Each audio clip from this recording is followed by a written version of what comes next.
SNS에 돌아다니는 글들 중에 이런 글을 봤습니다. 92세 할머니의 가장 큰 후회. 그러니까 92살인 할머니가 평생을 살아오면서 또 평생을 생각하면서 했던 후회라는 거죠. 이 진짜 92세 할머니의 글이었는지는 모르겠지만 어쨌든 돌아다니는데 제가 읽고 나서 굉장히 인상 깊었습니다. 그 말이 뭐냐면 일본에 있지만 마지막에 웃는 놈이 좋은 인생인 줄 알았는데 자주 웃는 놈이 좋은 인생이었어 라는 말입니다. 여러분 지난 한 주간 자주 웃으셨습니까? 아니면 나중에 웃기 위해 현재 웃음을 포기하셨나요? 욜로의 삶을 살라는 말이 아닙니다. 욜로가 뭔가요? You only live once. 네 삶은, 너의 삶은 단 한 번뿐이야. 그러니까 지금 즐기고 지금 할 수 있는 걸 다 해 라는 뜻이죠. 한 번뿐인 인생, 그 인생을 즐기며 살라는 겁니다. 그 욜로의 취지는 좋지만요. 과도한 욜로의 삶은 분명한 부작용을 낳죠. 인생은 생각보다 길기 때문입니다. 우리 92세 할머니가 고백했다고 하잖아요. 여러분 92년이 생각보다 깁니다. 그렇죠? 반면에 인간의 전성기, 한 사람의 전성기는요. 생각보다 좀 짧아요. 그러니까 우리가 계속 젊을 수는 없다는 거죠.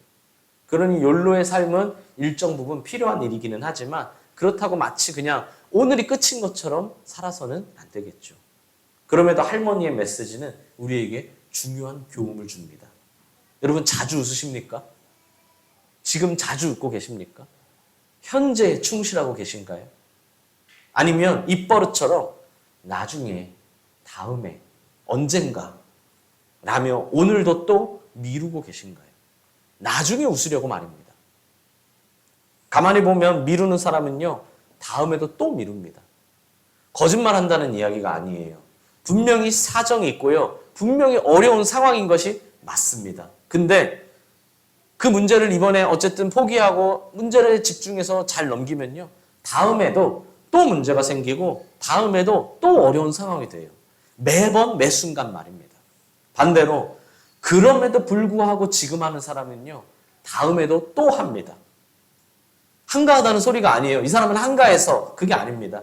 이 사람도 분명히 바빠요. 어려운 상황이 없는 것도 아닙니다. 근데 다음에도 또 하고 다음에도 또 참석합니다. 매번 한다는 거죠. 둘 중에 나는 어느 쪽에 속하는 사람인지 여러분 한번 생각해 보십시오. 나는 계속 미루는 사람인지 아니면 계속 지금 하는 사람인지 말입니다.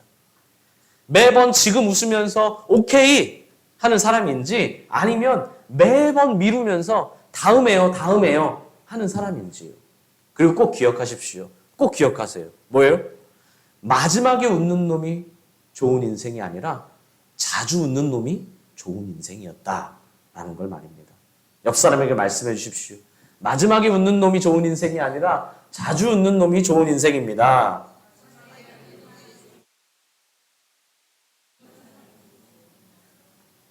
성도의 삶도 마찬가지입니다.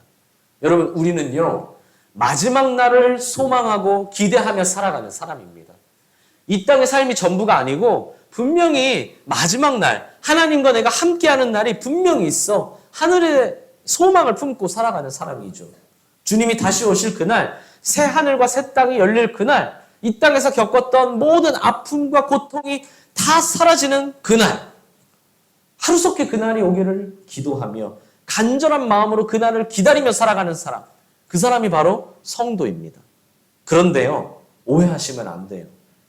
그렇다고 해서 그 날이 되어야만 웃고 그 날 이후로만 웃는 것이 성도의 삶이 아닙니다. 성도는 이 땅에서 살아가는 동안 내가 살아가는 이곳을 천국처럼 만들고 이곳에서 천국처럼 사는 것 그것이 바로 성도고 성도의 삶이죠. 성도는 마지막에만 웃는 놈이 아니라 자주 웃는 놈이라는 거예요. 제가 놈이라고 해서 죄송하지만 여러분에게 그냥 놈이라고 한 게 아니라 어쨌든 할머니의 말을 인용해서 성도도 마찬가지예요. 누가 승리하는 거라고요? 마지막에 웃는 놈이 성도가 아니라 자주 웃는 놈이 성도다. 여러분 자주 웃고 계십니까? 지금 웃고 계십니까? 자주 웃고 지금 웃으려면 지금 주 안에 있어야 합니다. 나중에요, 다음에요, 언젠가요, 이게 아니라 지금 주님과 동행해야 합니다. 여러분 동행하고 계십니까? 지금 주 안에 있지 않으면, 지금 주와 동행하지 않으면 그 인생은 결국 후회로 가득할 수밖에 없다는 거예요. 아브라함을 보십시오. 아브라함은 오직 하나님의 약속만을 믿고 굳게 살아간 사람이에요. 약속만을 굳게 믿었어요.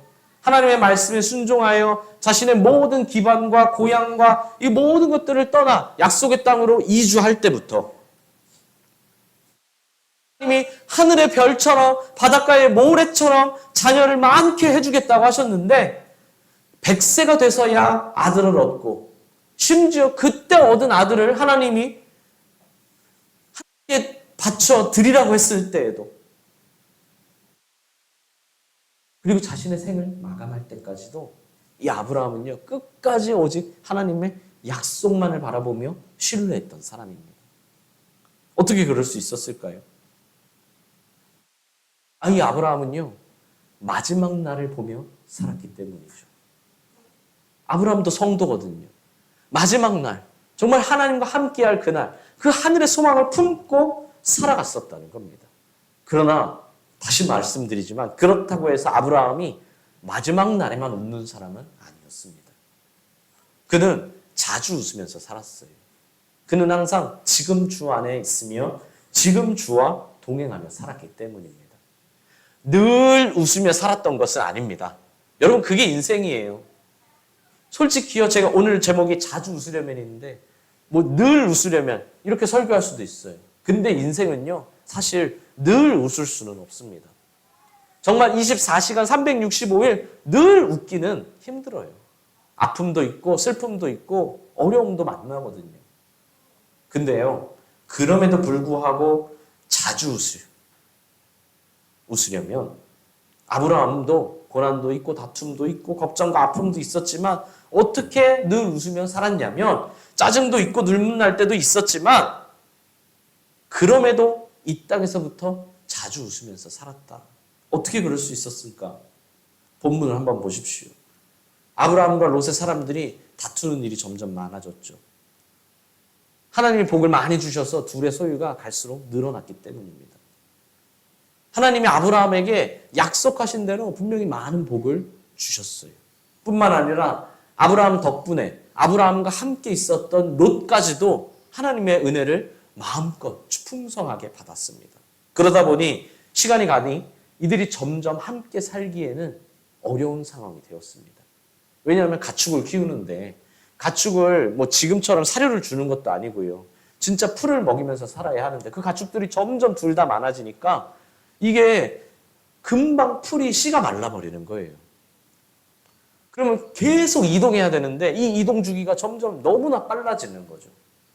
그러니까 너무 같이 살기 힘들고 이제 다투기 시작하는 거예요. 야, 여기는 우리 건데 왜 넘어와? 이건 우리가 아까 점 찍어놓은 건데 왜 너네 양이 여기 있어? 이러면 점점 다투는 겁니다. 그러자 아브라함은 결단을 하죠. 롯에게 먼저 가고 싶은 곳을 선택하라고 합니다.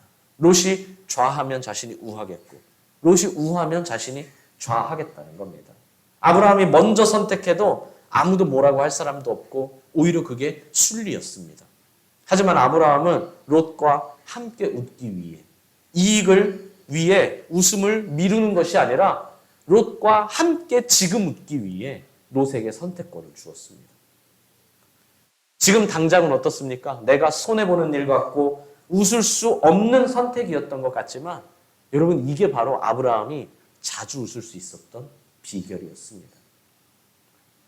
하나님을 위해 내가 조금 손해보고 하나님을 위해 내가 지금 이렇게 선택할 때 지금 당장 웃을 수 없을 것만 같지만 하나님을 바라보며 선택하고 순종할 때 결국 그게 진짜 자주 웃을 수 있는 방법이었다라는 겁니다.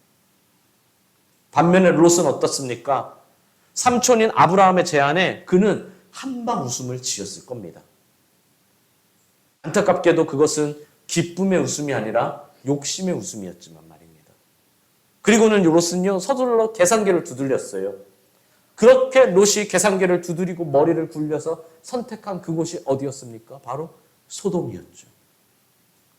풍족한, 물질적으로 풍족한 소돔이었습니다.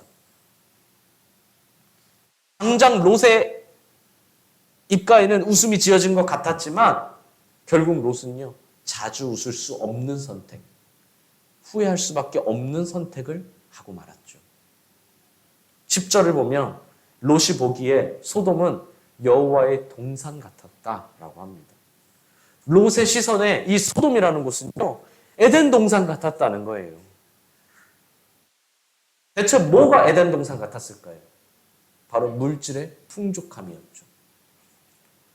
성경은 뭐라고 합니까? 그것이 롯이 보기에 하나님의 동산 같았고 애굽 같았더라. 애굽은 그 고대 근동 지방에 늘 패권을 놓치지 않는 강력한 국가였거든요. 게다가 이 나일강을 중심으로 한 모든 문명이 잘 발달하고 기술이 발달하고 늘 풍족했던 곳이었습니다. 그러니까 롯이 볼 때 그 소돔이 어땠다고요? 에덴 동산 같고 애굽 같았더라. 물질이 풍족했다는 거예요. 차고 넘칠 만큼 말입니다. 하지만 그 선택의 결과는 무엇이죠? 롯은 그 선택으로 인해 결국 자신이 소유한 모든 것을 잃어버리게 됩니다. 모든 것을 다 빼앗기게 돼요. 우리 아까 광고 때 잠깐 말했지만 이렇게 선택함으로 많이 쌓이는 것 같았지만 결국 와르르 무너져 버렸다는 거죠. 선택으로 말입니다. 심지어 롯의 아내는 어떻습니까? 도망가는 순간, 제가 이야기는 생략하지만 이 소돔이 멸망할 때 도망가는 순간 이 마지막까지 미련을 버리지 못하고 그 자신의 놓고 온 재산, 동물, 이 모든 것들을 미련을 놓지 못하고 뒤돌아보는 바람에 소금기둥이 되어버렸죠. 성도들 가운데 이 롯의 비참한 결말을 부러워하는 사람은 아무도 없습니다. 근데 이 롯의 결말은 쏙 빼놓고요, 이 앞에 했던 롯의 선택만은 부러워하는 사람들이 많아요. 롯이 물질만 바라보고 소돔을 선택한 것, 그 선택을 부러워하는 성도들은 많다는 거예요. 참 안타까운 일이죠. 그 선택 때문에 비참한 결과가 온 건데도 말입니다. 여러분, 나라고 다를까요? 더했으면 더했지 결코 덜하지는 않습니다. 흔히 사람들이 천국을 상상하면 어떻습니까? 물질적으로 풍족한 곳을 그립니다. 여러분, 틀린 것은 아니에요. 당연히 천국은요, 물질적으로 풍족합니다. 무엇이든 부족한 게 없어요. 정말 모든 것이 다 풍족합니다. 하지만 그게 전부고 그게 천국의 최고의 장점일까요? 그래서 천국일까요? 물질적으로 풍족해서? 그렇지 않다는 겁니다. 핵심은 그게 아니죠. 천국이 천국인 이유는 하나님이 그곳에 계시기 때문입니다. 하나님 안에 거하니까 모든 것이 행복한 거고 하나님과 동행하니까 웃을 수밖에 없는 거죠. 그래서 천국입니다. 그래서 천국이고 그곳이 천국이죠. 그곳에 하나님이 계시니 그곳이 천국이 된다는 겁니다. 그런데 하나님 없이 천국에 가려고 하니, 하나님 없이 천국에서 사는 것처럼 살려고 하니, 여러분, 그게 되겠습니까? 결국 후회뿐인 인생을 살 수밖에 없습니다. 근데 사람이 참 어리석은 게 결말을 맞이해야만 후회하고 깨닫죠. 비참함을 맞이해야만 내가 잘못했구나, 내가 그러지 말걸 한다는 겁니다. 결말이 뻔한데도 불구하고 끝까지 그 길에 서야 후회하고 가면서 깨달아도 마침내 끝까지는 도착해보고 후회하는 게 사람입니다, 여러분. 그때라도 변하면 되는데 말이죠. 그 끝까지 가고서라도 변화되면 되거든요. 근데 그때 가서는 보통 어떻습니까? 그냥 포기해버려요. 우연히 유튜브를 보다가 할 것이라는 제목의 노래를 들었습니다. 여러분, 혹시 아는 사람 있나요? 할 것? 완전 최근 노래는 아니지만 요즘 노래인 것 같은데, 유명하진 않은 것 같지만요. 괜찮은 가사만 제가 좀 골라서 적어왔는데요. 할 것입니다, 제목이. 그래서 그 가사 중에 한눈 팔지 말 것, 절대 방심하지 말 것, 책임지고 있는 사람들을 꼭 기억할 것, 큰 꿈을 가질 것, 그 꿈을 꼭 이룰 것, 가족을 챙길 것, 힘들어도 꼭 버틸 것. 뭐 이런 괜찮은 가사들이 있어요. 괜찮죠? 근데 누군가 이걸요, 가사에서 것을 걸로 바꾸면 엄청 슬픈 노래가 된다라고 하더라고요. 제가 한번 읽어보겠습니다. 한눈 팔지 말걸. 절대 방심하지 말걸. 책임지고 있는 사람들을 꼭 기억할 걸. 큰 꿈을 가질 걸. 그 꿈을 꼭 이룰 걸. 가족을 챙길 걸. 힘들어도 꼭 버틸 걸. 이게 것을 걸로 바꾸니까 굉장히 슬퍼지지 않습니까? 많은 사람들이 이렇게 할 걸, 저렇게 할 걸, 지난 일들을 많이 후회합니다. 정확히 말하면 있을 땐 몰랐다가 지나고 나서야 후회하죠. 그렇게 옆에서 조언을 할 때는 안 듣고 말입니다. 다 지나고 나서야 그 소리가 잔소리가 아니라 날 위한 소리였다라는 걸 깨달으면 사실 늦었을 때가 많다는 거죠. 롯의 결과를 맞이하고 나서야 자신이 가진 걸 모든 걸 다 잃고 아내까지 소금 기둥이 돼버리고 나서야 내 선택이 잘못됐다는 걸 깨달으면 무슨 소용이 있습니까? 부디 지금 주 안에 거하고 지금 주와 동행하시길 간절히 소망합니다. 나중에 웃으려고 하지 말고 지금 웃을 수 있는 선택을 하십시오. 세상의 기준을 따라 쫓아가지 말고 선택하지 말고 하나님의 기준으로 하시길 바랍니다. 그게 바로 자주 웃을 수 있는 방법이라는 겁니다.